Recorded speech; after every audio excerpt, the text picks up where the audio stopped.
Having smoke detectors in your house could save your life, but only if they work.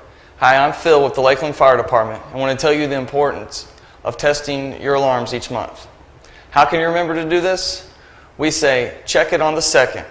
On the 2nd of each month, you should conduct a simple test by pressing the button on your smoke detector. If you have difficulty reaching your alarms, use a step stool or a broom handle and gently press the test button for 30 seconds. If the alarm doesn't sound, replace the battery or the alarm immediately. A majority of victims are killed by smoke, not the fire. So remember, check it on the 2nd, because only a working smoke alarm can save your life.